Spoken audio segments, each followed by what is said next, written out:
আজকে সংসদের মধ্যে দাঁড়িয়ে বিরোধী দলের যিনি নেতা ডক্টর শফিকুর রহমান, তিনি বাংলাদেশ জাতীয়তাবাদী দলের অন্যতম যিনি বর্তমান চেয়ারম্যান এবং যিনি বর্তমান প্রধানমন্ত্রী, বাংলাদেশের শহীদ রাষ্ট্রপতি জিয়াউর রহমানের সুযোগ্য সন্তান, বাংলাদেশের তিনবারের সাবেক প্রধানমন্ত্রী বেগম খালেদা জিয়ার সন্তান জনাব তারেক রহমানের নিয়ে তার জীবনের স্ট্যাটাস তিনি বললেন সংসদের মধ্যে দাঁড়িয়ে যে মাননীয় স্পিকার, শহীদ রাষ্ট্রপতি জিয়াউর রহমান, তার তুলনা এই বাংলার জমিনে হয় না। তাকে নির্মমভাবে বাংলাদেশে একদল খারাপ মানুষেরা হত্যা করেছে। তার হত্যার পরে তাকে মানুষ শ্রদ্ধা নিয়ে, সম্মান নিয়ে তার জানাজা নামাজ, দাফন সবকিছু করেছে। আমিন বলেন। এবং বিরোধী দলের নেতা তিনি বললেন, আমি সেই সময় মেডিকেল পড়া ছাত্র, আমি তখন মেডিকেল সায়েন্সে আমি লেখাপড়া করতাম, আমি সেই সময় যেই সময় শহীদ রাষ্ট্রপতি জিয়াউর রহমান মারা গেছে এ কথা শোনার পরে আমি তার নামে কোরআন শরীফ পড়ে আল্লাহর কাছে দোয়া করেছি। জোরে বলেন সুবহানাল্লাহ। এটা কি মিথ্যা বলছে তিনি? আমিন বলেন। তাহলে এই কথা শোনার পরে জনাব তারেক রহমানের একটু হলেও মনটা ভালো হয়েছে যে আমার বাবার জন্য বর্তমান যিনি বিরোধী দলের নেতা ডক্টর শফিকুর রহমান, তিনি আমার বাবার জন্য কোরআন শরীফ পড়ে তেলাওয়াত করে দোয়া করছে। বাংলাদেশের সংসদটা কি প্রাণবন্ধন, কি ভালোবাসা। ঝগড়াঝাটি তো হবেই, ভুল ধরাধরি তো হবেই সংসদে। সংসদের মধ্যে যদি ভুল ধরাধরি না হয় তাহলে সংসদেই মনে হবে না। কথা বলেন ঠিক কিনা? ইতিপূর্বে সংসদ চলছে একতন্ত্র, সংসদের মধ্যে কোনো বিরোধী মানুষ ছিল না, সরকারি দলেরা যে সিদ্ধান্ত নেয় সেটাই হতো। বাংলাদেশের একটা সংসদ পেয়েছি যেই সংসদের মধ্যে বিরোধিতা করার মতো লোক আছে। জোরে বলুন ঠিক কিনা? এগুলো নিয়ে আপনাদের খারাপ মন্তব্য করবেন না। ওটা আমাদের বাংলাদেশের একটা মার্কাস, বাংলাদেশের আইন প্রয়োগ হবে। সব থেকে ভালো লাগার মতো একটা দৃশ্য বাংলাদেশে এই মুহূর্তে সংসদের মধ্যে সকল সংসদ সদস্যরা এখন আলহামদুলিল্লাহ, যারা বেনামাজি তারাও ঠেলাত পরে নামাজ পড়তেছে। জোরে কোন আল্লাহু আকবার। ঠেলায় পড়ে, কারণ ওই যে গতকালকে দেখছি আমরা একজন সংসদ সদস্য ডাক দিয়ে বলে, মাননীয় স্পিকার, দুইটা বিল বিরোধী দলের লোকেরা যদি কোনো আপত্তি না করে তাহলে পাশ করে আমরা নামাজে যাই। স্পিকার ডাক দিয়ে বলে, নামাজের জন্য নামাজ সময় মতোই নামাজ হবে, বিলের কারণে নামাজ ঢিলে করা যাবে না। নামাজ আগে, তারপরে সংসদ, নামাজ আগে তারপরে রাষ্ট্র, নামাজ আগে তারপরে যুদ্ধ, নামাজ আগে তারপরে কাজ। জীবনের সব থেকে বড় কাজের নাম হলো নামাজ। একজন স্পিকারের মুখ থেকে এমন কথায় গোটা বাংলাদেশ প্রশংসায় ভাসছে এবং তার জন্য দোয়া বাহির হচ্ছে। জোরে বলুন ঠিক কিনা? বাংলায় একটা প্রবাদ আছে, গাছ ভালো হলে ফল ভালো হয়, বীজ ভালো হলে ফসল ভালো হয়, ওস্তাদ ভালো হলে ছাত্র ভালো হয়, পীর ভালো হলে মুরিদ ভালো হয়, বাবা মা ভালো হলে সন্তান ভালো হয়, দেশের সরকার ভালো হলে দেশের জনগণ ভালো হয়। জোরে বলুন ঠিক কিনা? আমার ভাইয়েরা, আমার বন্ধুরা, আপনারা একটু দিলটাকে নরম করে দেন। এখন আপনারা একটু কাঁদবেন, চোখের পানি ফেলবেন। বাবা মার জন্য একটা বড় নেয়ামত, একটা ভালো সন্তান, একটা সুসন্তান। মন কি চায় না একটা সন্তান ভালো রেখে যাই, নেক সন্তান রেখে যাই, একটা আলেম রেখে যাই, যে সন্তানটা আমার মৃত্যুর পরে জানাজা নামাজটা পড়বে? সুবহানাল্লাহ বলে। মন কি চায় না? না চাইলেও একটু হাত তোলেন তো দেখি কার কার মন চায়। আল্লাহু আকবার। আমিন কর, আমিন কর। আমার ভাইয়েরা, আমার বন্ধুরা, হাফেজ সাহেবের নাম হচ্ছেন হাফেজ ইমাম কাকি কুরতুবী রহমতুল্লাহ আলাইহি।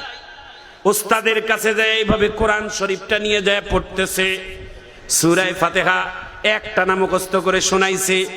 উস্তাদের ভালো লাগছে।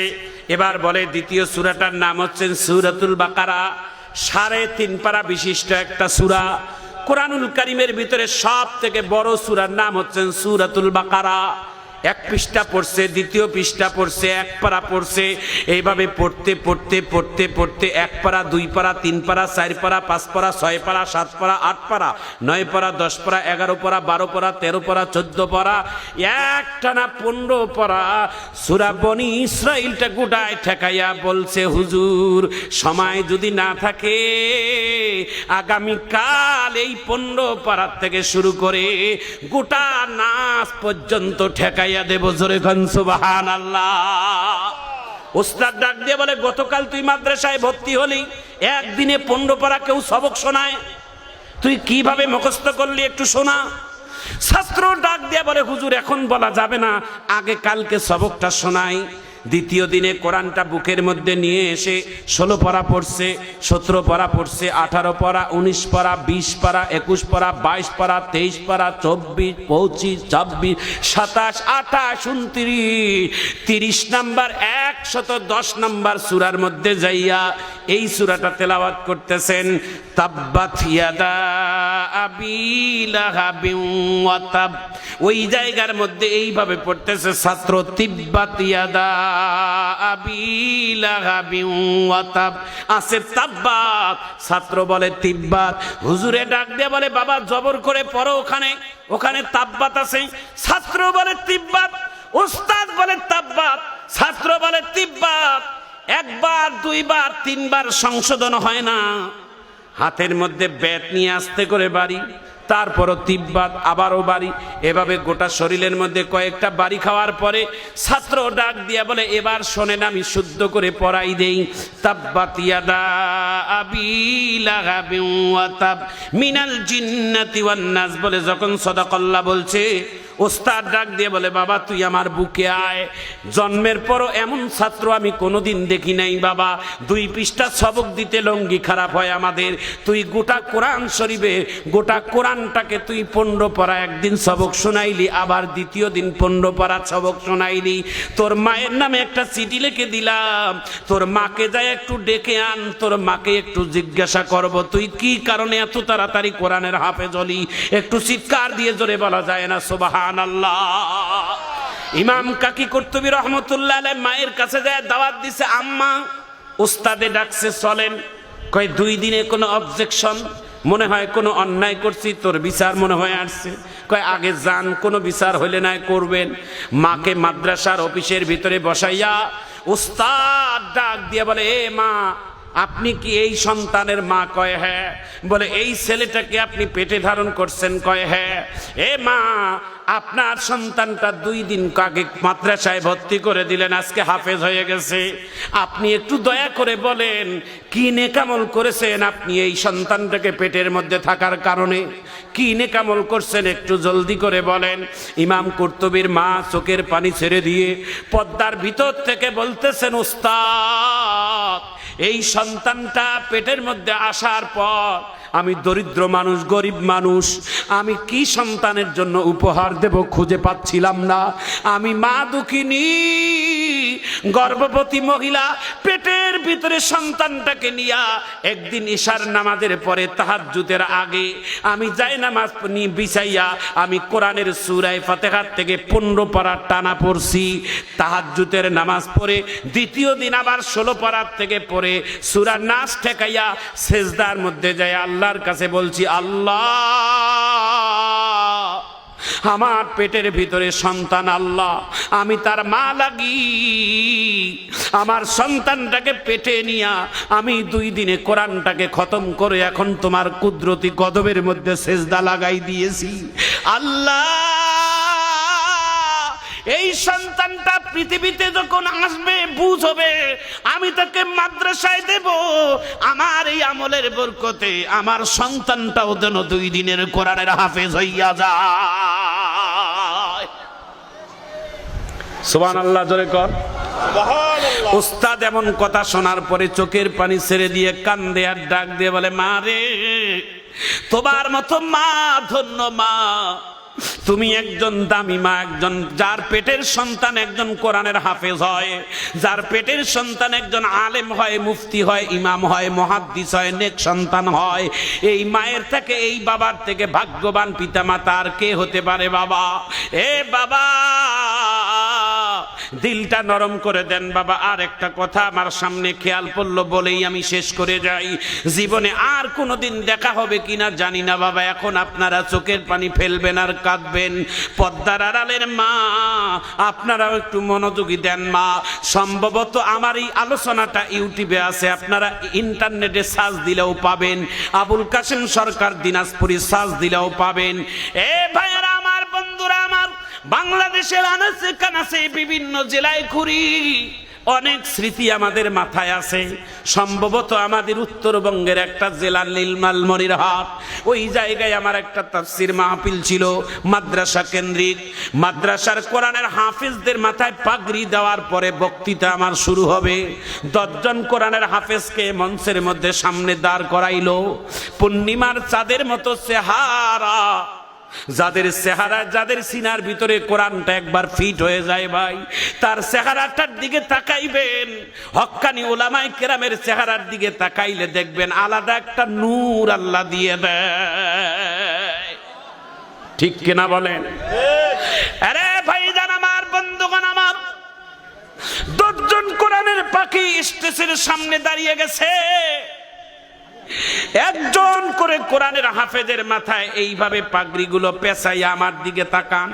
এইভাবে পাগড়িটা পেঁচাইয়া যখন এক একটা করে বাচ্চার মাথায় পাগড়ি দেই, একে একে 9টা বাচ্চার মাথায় পাগড়ি দেওয়া শেষ। 10 নম্বরের বাচ্চাটা যখন সিরিয়ালে সবার শেষে পাগড়ি পেঁচাইতে যাব, যাইয়া দেখি বাচ্চাটা মাথাটা হেড করে দিয়ে চোখের পানি ছেড়ে দিয়ে কান্দে আর ফোঁপায়। বাচ্চাটার মুখটা এইভাবে উঁচু করে দেখি তার 2 গাল বেয়ে বেয়ে পানি পরে বুকটা ভিজে গেছে।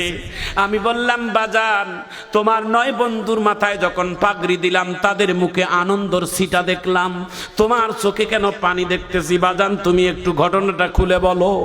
বাচ্চাটা ডাক দিয়ে বলে, হুজুর, আমার 9 বন্ধুর মাথায় যখন পাগড়ি দিলেন তাদের পিছনে কিন্তু তাদের মাথার ছায়া হিসেবে তাদের বাবারা দাঁড়িয়ে আছে। আমাদের পাগড়ি নেওয়ার পরে আপনি আবার তাদের মাথার মধ্যে একটা করে টুপি দিবেন গার্জিয়ানদেরকে। আজকে আমার পিছনে ফাঁকা, মানে আমার পাগড়ি নেওয়ার 3 দিন আগে আমার বাবা আমাকে এতিম বানিয়ে দুনিয়ার থেকে চলে গেছে। বাচ্চাটা ডাক দিয়ে বলে, হুজুর, আমার বাবার কথা খেয়াল পড়েছে, এই জন্য আমি কান্দি।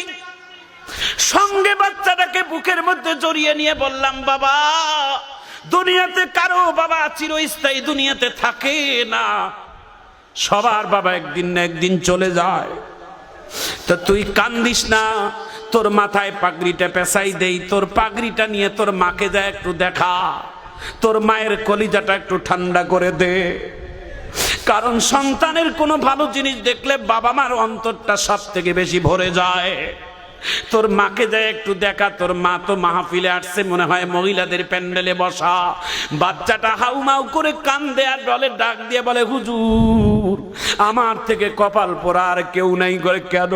কয়, আমার বাবা তো 3 দিন আগে মারা গেল, আমার মা আমার কয়েক বছর আগে আমার বাবার আগে ইন্তেকাল করেছে, আমার দুনিয়াতে বাবাও নাই, আমার মাও নাই।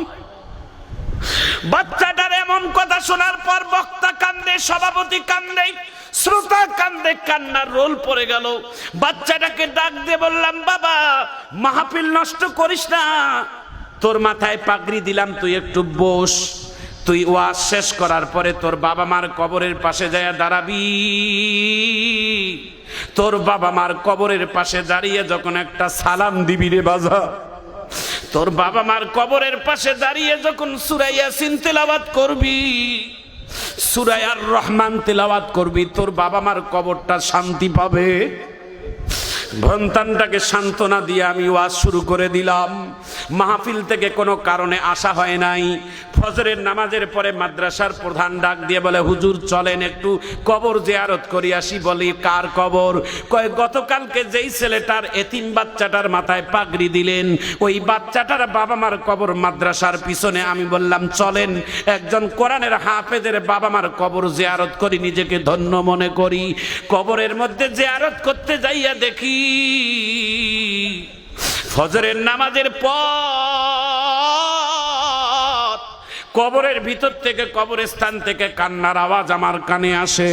এত সকালবেলা কে কান্দে কবরে?